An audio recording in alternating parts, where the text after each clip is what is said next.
अवधूत चिंतन श्री गुरुदेव दत्त श्री स्वामी समर्थ। नमस्कार, तुम्हा सर्वांचं आपल्या स्वामी शक्ती या चॅनल मध्ये मनापासून स्वागत आहे। स्वामी तुम्हा सर्वांच्या सर्व इच्छा पूर्ण करो एवढीच स्वामींच्या चरणी प्रार्थना करते आणि आपल्या आजच्या या नवीन आणि सुंदर व्हिडिओला पुन्हा एकदा नव्याने सुरुवात करते। फक्त बघाच 1 नोव्हेंबर आपल्यापैकी सगळ्यांनाच माहिती असेल की आज कार्तिकी अमावस्या आहे, ज्या अमावस्येला आपण दर्श अमावस्या असेही म्हणतो।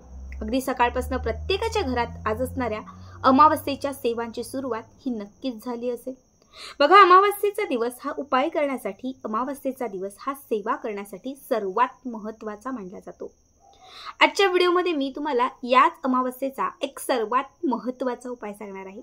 आज संध्याकाळी तुम्हाला तुमच्या घराच्या मुख्य प्रवेशद्वाराजवळ आणि तुमच्या देवघराच्या समोर या काही वस्तू जाळायच्या आहेत आणि या वस्तूंचा धूर तुम्हाला तुमच्या संपूर्ण घरभर करायचा आहे। जर आज अमावस्या तिथीला तुम्ही या वस्तू आपल्या घरात जाळल्या आणि या वस्तूंचा धूर जर तुम्ही तुमच्या संपूर्ण घरभर केला, लक्षात ठेवा, त्या वस्तूंच्या जळण्यासोबत जशा त्या वस्तू तुमच्या घरात जळत जातील तसा तुमच्या घरात असणारी नकारात्मक शक्ती, इडापिडा, बाधा, तुमच्या घरात वास करणारी कुठलीही वाईट शक्ती असेल तर ती त्या वस्तूंसोबत जळत राहील। जसा त्या वस्तूंचा धूर तुमच्या घरामध्ये यायला सुरुवात होईल तर त्या धुरासोबत तुमच्या घरात सकारात्मकता येईल। बघा, अमावस्येचा दिवस हा लक्ष्मीला प्रसन्न करण्यासाठी जितका महत्त्वाचा असतो तितकाच महत्त्वाचा हा दिवस अवलक्ष्मीला घराच्या बाहेर काढण्यासाठी असतो। बऱ्याच वेळा आपण खूप सेवा करतो, खूप उपाय करतो, मंत्र उच्चार सगळं पूजापाठ होम हवन सगळं करतो, पण तरीही लाभ होताना दिसत नाही। लक्ष्मी घराकडे प्रसन्न होत नाही, कारण घरात अवलक्ष्मी थांड मांडून बसलेली असते। कधीही लक्ष्मीला प्रसन्न करण्या अगोदर एक गोष्ट लक्षात ठेवा, अवलक्ष्मीला घराच्या बाहेर काढा। जेव्हा अवलक्ष्मी घराच्या बाहेर जाईल तेव्हाच लक्ष्मी घरामध्ये प्रसन्न राहील, तेव्हाच लक्ष्मी घरामध्ये स्थिर राहील। आता सगळ्यात पहिला उपाय जो तुम्हाला मी सांगणार आहे हा लक्ष्मीला प्रसन्न करण्यासाठी, घरात सकारात्मकता आणण्यासाठी, घरात चहूबाजूने पैशांचा ओघ वाढता ठेवण्यासाठी आणि अखंड स्वरूपाने आपल्या घरामध्ये सुख आणि समृद्धी यांची प्राप्ती करण्यासाठी। आता यासाठी काय करायचं, एक मातीचं भांडं किंवा जे कुठलं कापूर जाळण्याचं तुमच्याकडे भांडं असेल हे भांडं घ्यायचंय। आपलं जे देवघर आहे, आपल्या घरातील जे देवघर, देवघराच्या समोर हे भांडं ठेवायचं। यामध्ये थोडेसे तुम्हाला पांढरे तांदूळ घालायचे, याच्यावरती 4 ते 5 कापराच्या वड्या घालायच्यात। यानंतर तुम्हाला 21 अख्ख्या लवंगा घ्यायच्यात। लवंग ही माता लक्ष्मीला प्रसन्न करणारी असते। लवंग ही नकारात्मक शक्तीला घराच्या बाहेर काढणारी असते। 21 लवंगा घ्यायच्या। पहिली लवंग आपल्या उजव्या हातात घ्यायची, इच्छा व्यक्त करायची, लक्ष्मीचं स्मरण करायचं, लक्ष्मीचा कमलात्मक मंत्र, लक्ष्मी गायत्री मंत्र किंवा कुठलाही लक्ष्मीचा मंत्र म्हणा, हे लवंग त्या कापरावर ठेवून द्या। पुन्हा दुसरं लवंग घ्यायचं, इच्छा व्यक्त करायची, लक्ष्मीची प्रार्थना करायची, पुन्हा हे दुसरं लवंग त्या कापरावर ठेवून द्यायचं। अशा घेतलेल्या 21च्या 21ही लवंगा एक एक करत, अभिमंत्रित करत तुम्हाला त्या कापरावरती अर्पण करायच्या, कापरावरती ठेवायच्यात। आता त्याच्यावरती पुन्हा कापराच्या 1 ते 2 वड्या ठेवायच्या आहेत आणि हे कापूर आणि त्या लवंगा प्रज्वलित करायच्या आहेत। जसं लवंग प्रज्वलित होईल, जसं कापूर प्रज्वलित होईल, तसं त्यामध्ये अर्धा चमचा गाईचं तूप घालायचंय। तूप गाईचंच असावं। आता गाईचं नसेल तुमच्याकडे तूप तर तुमच्या घरात जे कुठलं तूप असेल ते घाला। थोडा अर्धा चमचाभर त्याच्यात तूप घालायचं। समजा नाहीच तूप तर कमीत कमी कापूर आणि लवंग तरी नक्की जाळा। हे देवघराच्या समोर जाळायचे।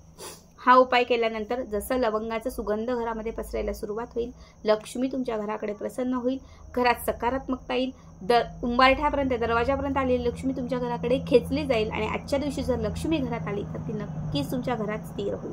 अत्यंत साधा उपाय आहे हा पहिला। आता दुसरा उपाय हा घरातील नकारात्मक शक्तीचा नाश करण्यासाठी, घराला किंवा घरातील कुठल्याही सदस्याला कुणाची नजर लागलेली असेल, घरात सतत आजारपण येत असेल, पैसा घरात टिकत नसेल तर त्यासाठी हा दुसरा उपाय। यासाठी काय करायचं, घराचा जो मुख्य प्रवेशद्वार आहे त्याच्या आतल्या किंवा बाहेरच्या बाजूने कुठेही फक्त मुख्य प्रवेशद्वाराच्या समोर एक भांडं ठेवायचं ज्यात नेहमी तुम्ही कापूर जाळता। या भांड्यात सगळ्यात पहिले तुम्हाला कापराच्या 2 ते 4 वड्या घालायच्या आहेत, 7 अख्खे काळे मिरी घालायचे, 3 चिमूटभर काळे तीळ घालायचे, 7 उडदाचे दाणे घालायचे आहेत. सोबत तुम्हाला याच्यामध्ये गाईच्या शेणाची गोरी, गाईचं जे शेण असं तर त्या शेणाचा अर्धा तुकडा तुम्हाला याच्यावरती घालायचा आहे आणि याच्यावरती 4-5 कापराच्या वड्या घालायच्या आहेत. जसा हा कापूर प्रज्वलित होईल, आतमध्ये घातलेल्या वस्तू तडतडतील.